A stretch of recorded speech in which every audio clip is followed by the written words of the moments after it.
아버지 밥, 왜 매일 버렸죠? CCTV에 다 찍혔어요. 이젠 뭘 변명하실 건데요? 그거야, 그 노인네가 맨날 처먹지도 않으니까. 그렇지. 내가 뭘 잘못했는데? 입에 약 타던 가루는 뭔데요? 병원 약이랑은 전혀 다른 성분이던데. 아유, 그런 거 하나하나 따지고 들 거면 그냥 내가 집 나갈게요. 지긋지긋하네. 진짜. 아니요. 나가긴요. 이제 경찰서로 가셔야죠. 사람 하나 보내고 돈 뜯어낼 생각 아주 계획적이시더군요. 안녕하세요. 실제 일어난 사건을 바탕으로 각색한 사연 채널입니다. 오늘은 재혼한 여자에게 서서히 병들어가던 김태식 씨와 그 진실을 밝혀낸 아들 정우 씨의 충격적인 이야기입니다. 가족의 이름으로 감춰진 악에 그리고 끝까지 지켜낸 부정의 힘, 그 통쾌한 반전과 회복의 순간을 지금부터 전해드리겠습니다. 구독과 좋아요, 알림 설정을 눌러주시면 앞으로도 인생의 어둠을 이겨낸 이야기를 꾸준히 만나보실 수 있습니다. 경남 진주의 한적한 골목 끝, 슬레이트 지붕 위에 이끼가 내려앉고 간판 페인트가 군데군데 벗겨진 철물점이 하나 있었습니다. 태식철물. 그곳은 김태식 씨가 28 청년이던 시절 손수 망치 하나 들고 문을 열어 40년 넘게 지켜온 그야말로 그의 인생 그 자체였습니다. 단골들은 전등이 나가도 수도꼭지가 망가져도 대형마트 대신 늘 이곳을 먼저 찾았고, 태식 씨는 그런 손님들에게 아따, 요건 그냥 가져가요. 라며 미소를 지어주곤 했습니다. 올해로 68, 그는 여전히 새벽 6시면 셔터를 열었고 못 하나, 드라이버 하나를 사러 오는 동네 사람들과 안부를 주고받는 게 하루의 시작이었습니다. 그러나 누구보다 부지런하던 그의 발걸음이 무겁게 바뀐 건 몇 해 전 평생을 함께한 아내를 병으로 떠나보낸 그날부터였습니다. 병원 복도를 오가며 아내의 손을 잡았던 마지막 밤, 그는 말했습니다. 나 먼저 갈 수 없어. 당신보다 하루라도 오래 살아야 할 것 같아서. 하지만 세상은 그 다짐과는 반대로 흘렀고 빈자리는 상상보다 훨씬 더 고요하고 무거웠습니다. 아내가 떠난 뒤 집안은 숨소리조차 울릴 만큼 조용해졌고 함께 웃으며 밥을 먹던 식탁엔 먼지가 쌓였습니다. 정성껏 가꾸던 마당의 봉선화는 물을 주는 손이 없어 시들었고 벽시계 소리와 TV 뉴스 소리만이 늙어가는 하루를 채웠습니다. 누군가는 세월이 약이라 했지만 그에게 세월은 오히려 속을 비워내는 시간에 가까웠습니다. 아침에 눈을 뜨면 혼자라는 사실이 가장 먼저 떠올랐고 저녁이 되면 거실에 일부러 TV 볼륨을 키워놓은 채 깜빡 잠이 들곤 했습니다. 그냥 이렇게 살다가 조용히 사라지겠지. 태식 씨는 그렇게 자신도 모르게 조금씩 세상과 거리를 두고 있었고 바깥 일은 잘해도 혼밥은 영 익숙해지지 않았습니다. 그러던 어느 날 동네 교회에서 가끔 마주치던 지인이 뜻밖의 제안을 건넸습니다. 형님, 형수님 떠나신 지도 꽤 됐고 혼자 지내시기 너무 쓸쓸해 보이셔서 그래요. 혹시 마음 열어보실 생각 있으세요? 당황스러웠지만 지인은 조심스럽게 한 여성을 소개해 주었습니다. 그녀는 연년생 아들 둘을 출가시킨 60대 초반의 여성으로 조용하고 말수가 적으며 손끝이 야무진 사람이라는 말도 덧붙였습니다. 처음 만남은 생각보다 편안했습니다. 평범한 찻집에서 식은 커피를 받아든 그녀는 커피가 식었단 말 한마디 없이 종업원을 부르더니 조용히 부탁했습니다. 저 혹시 따뜻하게 한 번만 데워주실 수 있을까요?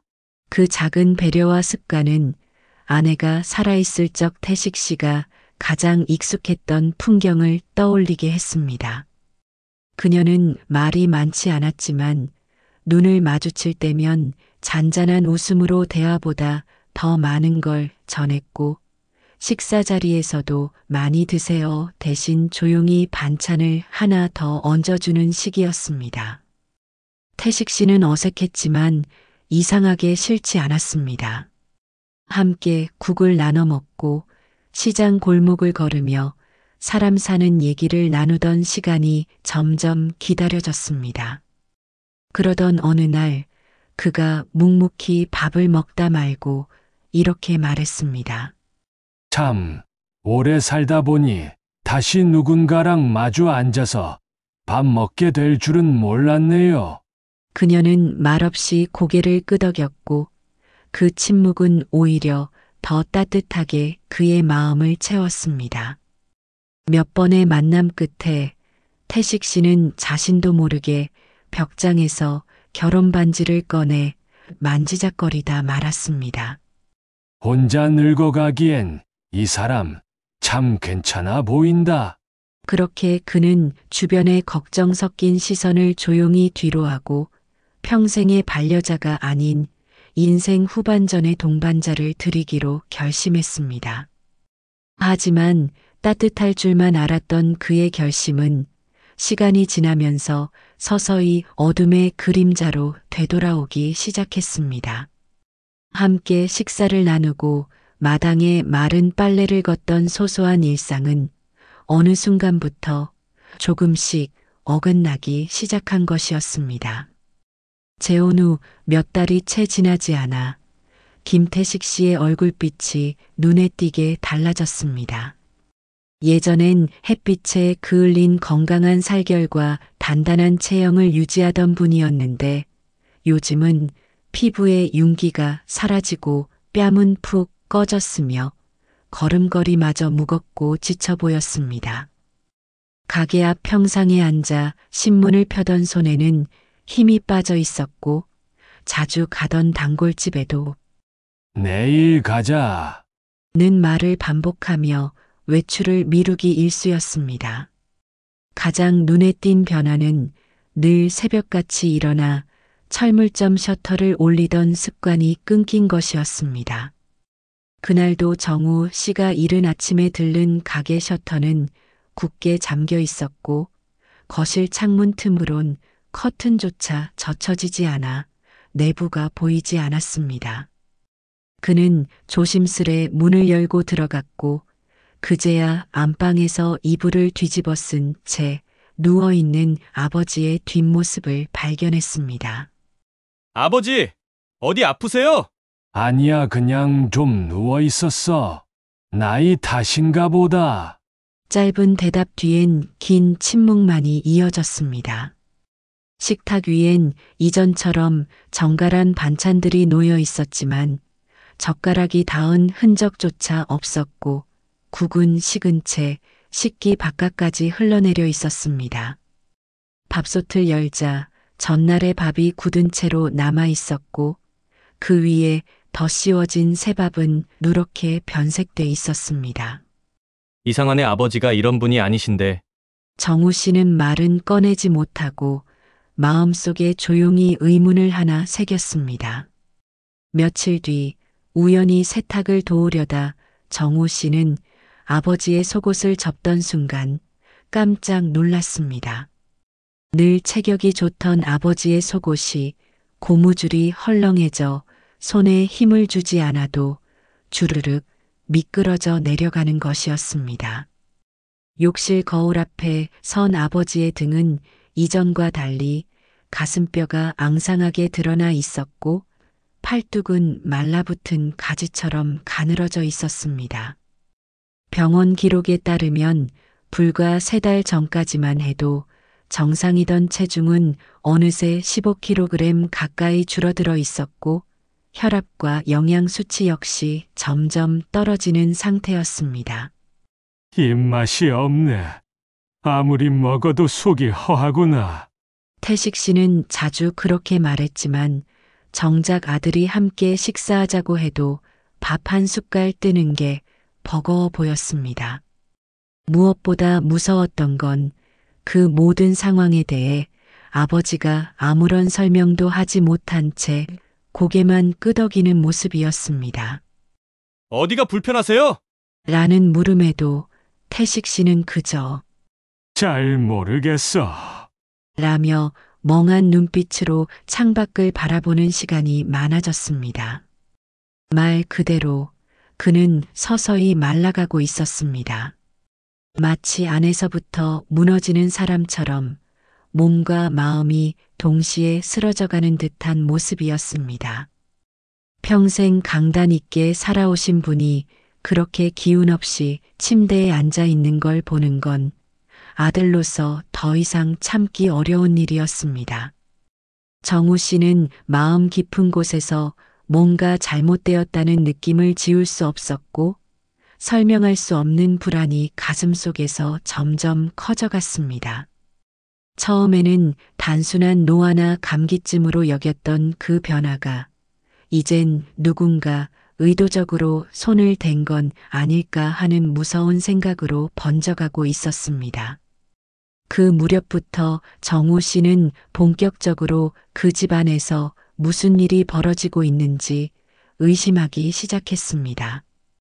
단순히 아버지가 늙어가는 것이 아니라 아버지를 누군가 늙어지게 만들고 있는 건 아닐까 그 생각이 뇌리를 떠나지 않았습니다.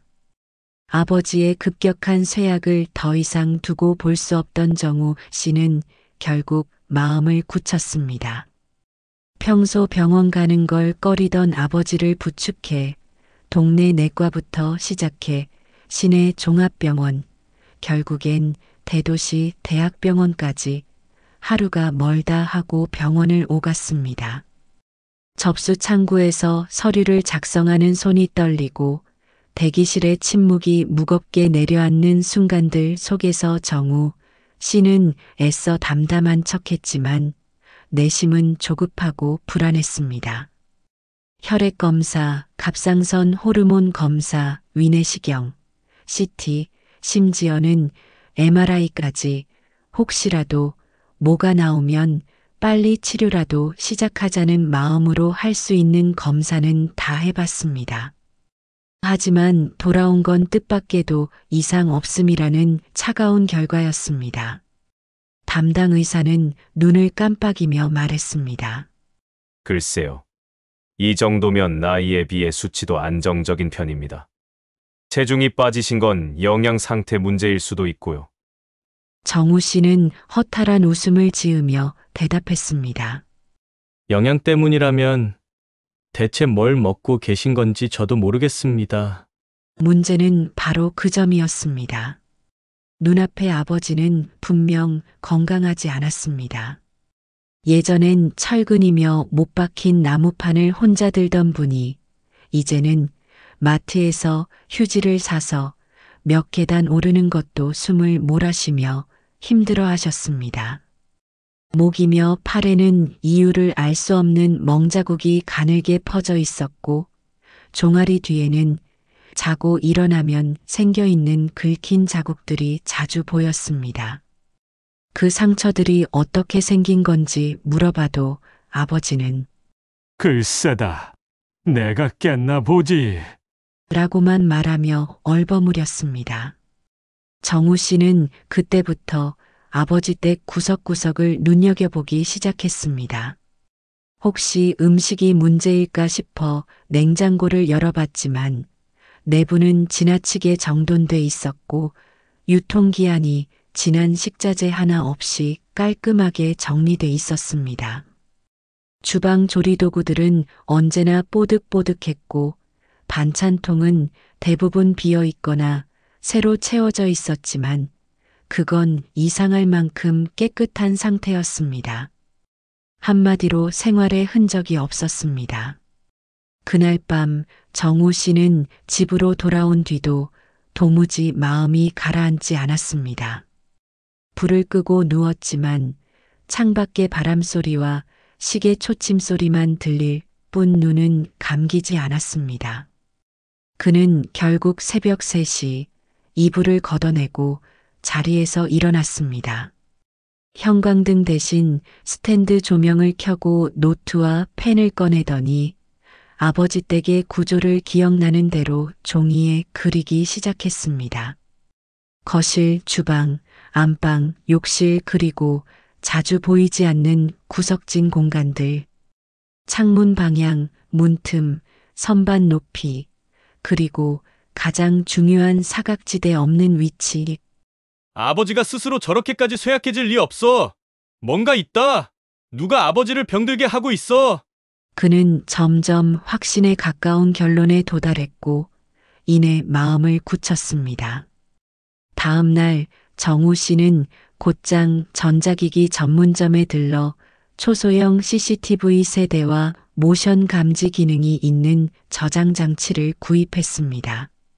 직접 시연을 보며 조작법을 익히고 작고 조용한 카메라가 얼마나 자연스럽게 공간에 녹아들 수 있는지를 꼼꼼히 확인했습니다.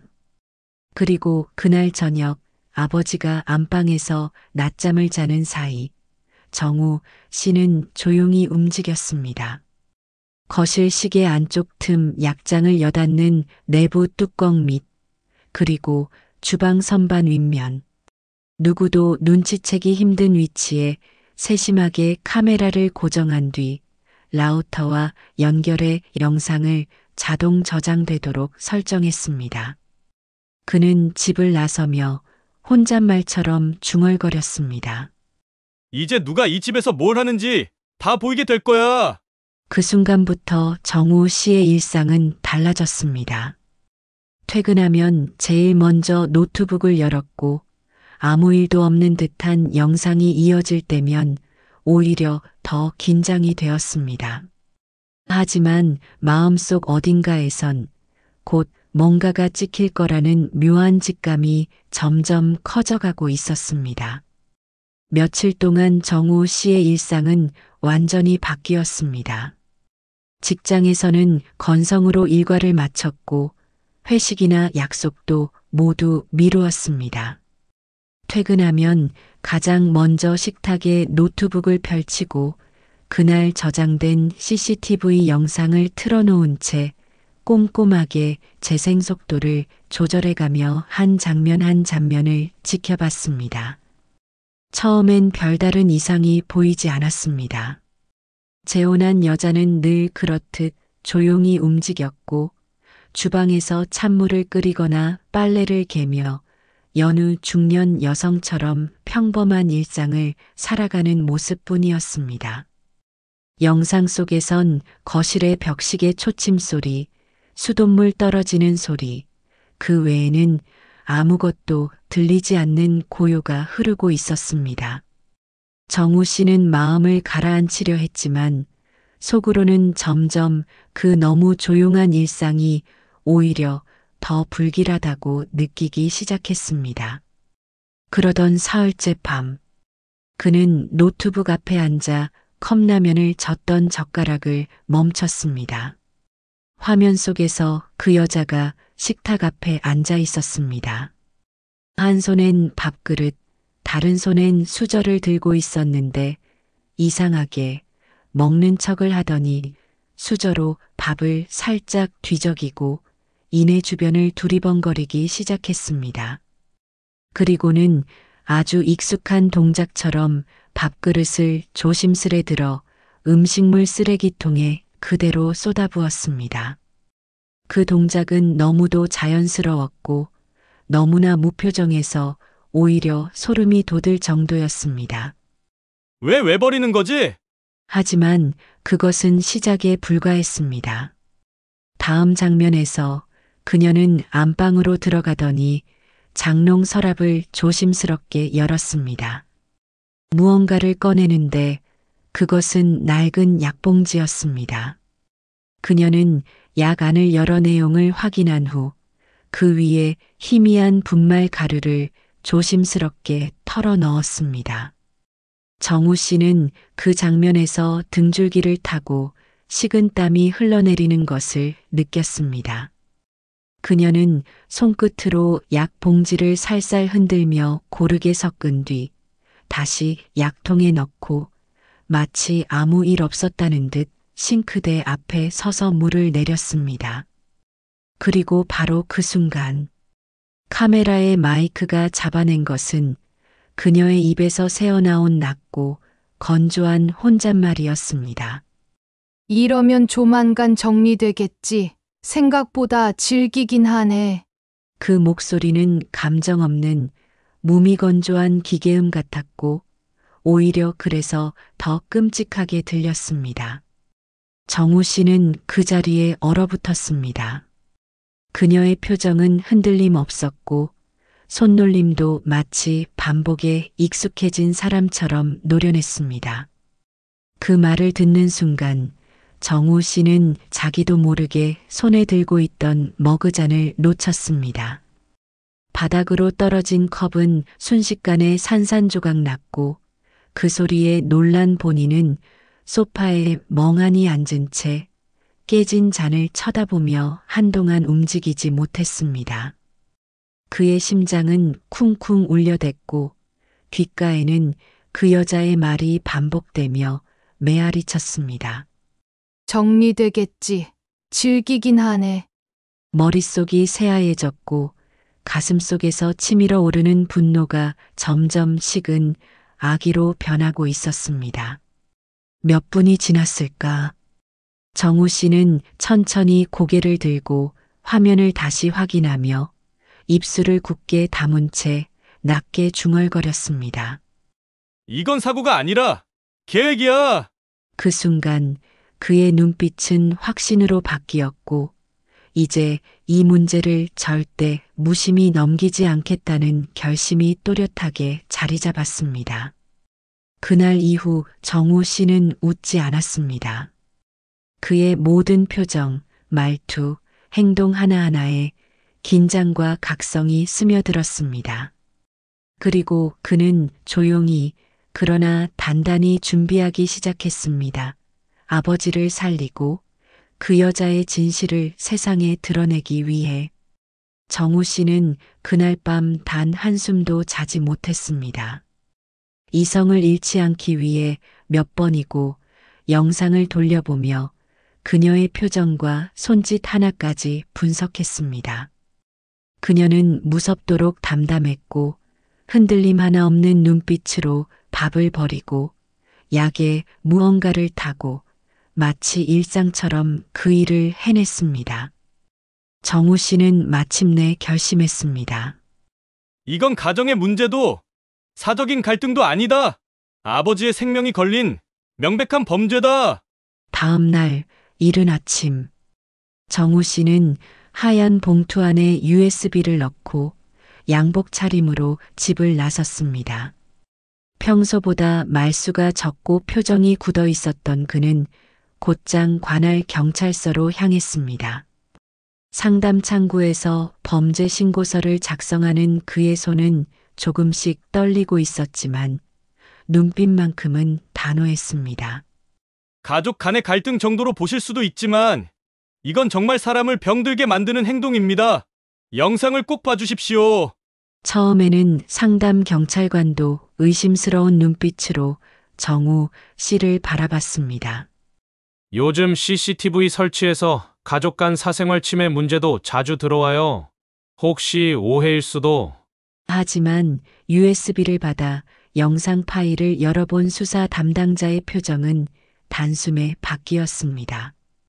플레이 버튼을 누르고 몇 초 지나자 화면 속 그녀가 밥을 버리고 약에 가루를 타는 장면이 등장했고 가리고 그 차가운 혼잣말이 또렷하게 흘러나왔습니다. 이러면 조만간 정리되겠지. 생각보다 질기긴 하네. 순간 조사실 안공기는 무겁게 가라앉았고 담당 형사는 숨을 삼키듯 말했다. 이건 그냥 넘어갈 수 있는 문제가 아닙니다. 곧바로 수사팀이 꾸려졌고 김태식 씨의 병원 기록과 약 처방 내역이 정밀하게 재조사에 들어갔습니다. 특히 정우 씨의 진술을 바탕으로 그녀의 과거 신상과 결혼 이력을 추적하기 시작한 경찰은 며칠 만에 충격적인 전과를 확인하게 되었습니다. 그녀는 과거에도 2차례 혼인 기록이 있었고 그 남편들 모두 결혼 후 12년 사이에 급속히 건강이 나빠져 사망한 이력이 있었습니다. 이전에는 모두 고령이었고 기저질환이 있던 사람들로 분류돼 자연사로 사건은 종결됐지만 이상하게도 공통점이 있었습니다. 바로 남편들 모두 고액 생명보험에 가입돼 있었고 그 수익자는 모두 그녀 단 한 사람이었다는 점. 경찰은 해당 보험사의 과거 지급 내역까지 확인해가며 이 모든 공통점을 정리하기 시작했고 상황은 더 이상 우연으로 치부할 수 없었습니다. 그리고 마침내 김태식 씨 명의로 된 보험증권 사본이 확보되었을 때 정우 씨는 그 서류를 직접 마주하게 됐습니다. 한 장 한 장 넘겨지는 보험 서류에는 충격적인 내용이 적혀 있었습니다. 피보험자 김태식 보험금 수령자 최선미 현 배우자 사망 시 지급액 3억 원 중증 질환 진단 시 위로금 별도 지급. 그 문서를 손에 든 정우 씨는 입술을 꾹 다물고 고개를 떨구었습니다. 수사관이 조심스럽게 입을 열었습니다. 이 정도면 단순한 간병 실패나 부주의라고 보기 어렵습니다. 반복적인 패턴, 다중 피해자, 고액 보험 계획적 범죄 가능성이 매우 높습니다. 그 말은 마치 심장 깊숙이 날아든 비수 같았습니다. 정우 씨는 무표정한 얼굴로 한참이나 말이 없었습니다. 그러다 이내 조용히 말했습니다. 그 여자는 아버지를 죽이려 했습니다. 이번엔 보험금을 못하게 하겠습니다. 절대로! 검찰은 그녀를 계획적 살인 미수와 보험 사기 혐의로 긴급 기소했습니다. 유력한 물증으로 제출된 CCTV 영상은 재판정의 대형 스크린에 그대로 상영되었고 어두운 조명 아래 고요한 법정 안엔 그녀의 목소리까지 또렷하게 울려 퍼졌습니다. 이러면 조만간 정리되겠지. 생각보다 질기긴 하네. 영상이 끝나자 방청석에서 낮게 탄식이 새어나왔고 배석한 판사는 침묵 속에서 고개를 끄덕였습니다.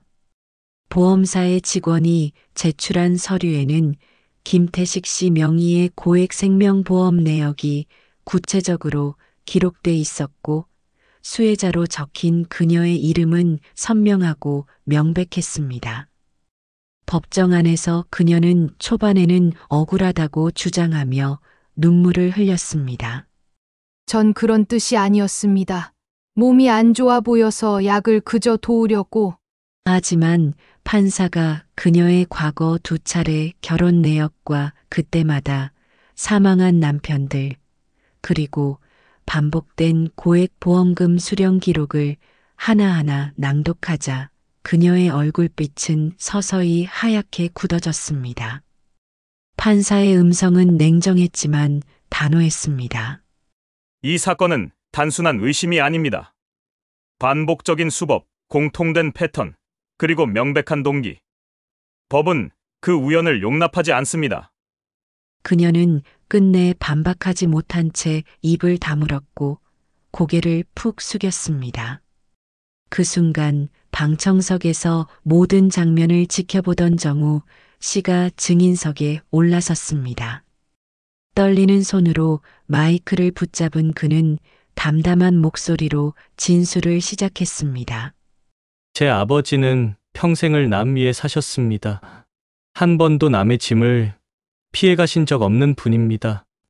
그는 말을 잇지 못하고 눈시울을 붉혔고 한참 만에 다시 말했습니다. 그런 분이 이렇게 당하실 이유는 없습니다. 아무 이유도 어떤 핑계도 없습니다. 재판정은 정적에 휩싸였고 판사는 조용히 선고를 내렸습니다. 피고에게는 계획적 살인미수 및 보험사기 혐의로 징역 7년을 선고합니다. 그녀가 수갑을 찬 손으로 법정을 빠져나갈 때 김태식 씨는 굳게 담은 입술을 떨며 고개를 돌렸습니다. 그는 끝까지 단 한마디의 말도 하지 않았습니다. 그 침묵은 분노보다 깊고 슬픔보다 오래된 상처였습니다. 이후 김태식 씨는 다시 병원으로 옮겨졌습니다. 몸무게는 많이 줄었고 근육도 거의 남지 않았지만 아들의 손을 붙잡고 병실 창밖을 바라보는 눈빛만큼은 다시 살아나고 있었습니다. 영양제를 맞고 죽을 한 숟갈씩 넘기던 그가 한 달쯤 지나자 어느 날 국밥 반 공기를 비웠습니다. 정우 씨가 놀란 듯 말했습니다. 아버지, 다 드셨어요? 태식 씨는 조용히 웃으며 말했습니다. 살다 보니 밥맛이 다시 나네. 이상하게. 간호사는 미소를 지으며 말했습니다. 회복 속도가 눈에 띄게 빨라지고 있어요. 이제 기운만 차리시면 퇴원 가능하십니다. 일주일 뒤 퇴원 날 정우 씨는 아침 일찍 병원 앞에 차를 세워두고 기다렸습니다. 흰 머리가 더 휘어진 아버지가 휠체어에 앉은 채 병원 문을 나서는 모습을 보자 그는 한 걸음에 달려가 짐을 챙겼습니다. 이제는 혼자 두지 않을게요. 아버지, 우리 집으로 갑시다. 그 말에 김태식 씨는 천천히 고개를 끄덕였고 눈가에 조용히 눈물이 고였습니다. 그 눈물은 두려움이 아닌 오랜만에 느껴보는 따뜻함과 안도의 눈물이었습니다. 며칠 뒤 햇살이 부드럽게 스며드는 초가을 오후, 공기의 결이 달라졌음을 가장 먼저 느낀 건 김태식 씨였습니다. 며느리가 챙겨준 가디건을 어깨에 걸친 채 그는 오랜만에 외출을 결심했습니다. 정우 씨는 병원 퇴원 이후 아직 채 회복되지 않은 아버지를 천천히 부축해 동네 공원까지 걸었습니다. 바스락거리는 낙엽 소리, 멀리서 들려오는 아이들 웃음소리, 그 모든 것이 마치 아주 오랜 시간 잊고 있었던 살아있음의 소리처럼 들렸습니다. 공원 가장자리에 위치한 오래된 벤치. 그곳은 김태식 씨가 아내와 생전 자주 앉았던 자리였습니다. 그는 살짝 멈칫하더니 천천히 몸을 낮춰 벤치에 앉았습니다. 정우 씨도 그 옆에 나란히 앉아 말없이 하늘을 올려다봤습니다. 하늘은 파랬고 붉게 물든 단풍잎이 바람결을 타고 살며시 무릎 위로 떨어졌습니다. 그 한 장의 낙엽처럼 두 사람 사이의 고요한 시간도 천천히 내려앉았습니다. 말이 없었습니다. 그러나 말이 없어도 그날의 감정은 오히려 더 풍성했습니다. 살아남았다는 안도, 다시 마주 앉을 수 있다는 감사, 그리고 이젠 지켜줄 수 있다는 믿음. 정우 씨는 조용히 아버지의 손을 맞잡았습니다. 그 손은 말라 있었고 손등엔 세월의 흔적처럼 얽힌 핏줄이 드러나 있었지만 분명히 따뜻했습니다. 그리고 그는 그 손을 조심스레 감싸쥐며 입을 열었습니다. 이제부터는 제가 아버지 지킬 가족입니다. 그 말은 결심이자 다짐이자 긴 침묵 끝에 전하는 사랑의 고백이었습니다. 누군가 곁에 있다는 게 어떤 건지 제가 꼭 보여드릴게요. 이번엔 제가 아버지의 버팀목이 될 겁니다. 김태식 씨는 말없이 아들의 얼굴을 바라봤습니다. 눈가에는 어느새 맺혀있던 눈물이 한 줄기 뺨을 타고 천천히 흘렀습니다. 하지만 그 눈물은 더 이상 슬픔도 억울함도 아닌 오랜 고통과 불안을 지나 다시는 무너지지 않을 안전한 품에 안겨 있다는 안도의 눈물이었습니다. 바람이 또 한 번 스쳤고 그 바람은 이번엔 잔잔한 위로처럼 두 사람의 어깨 위에 머물렀습니다. 그날 이후 정우 씨의 집엔 매일 저녁 된장국 냄새가 피어올랐습니다.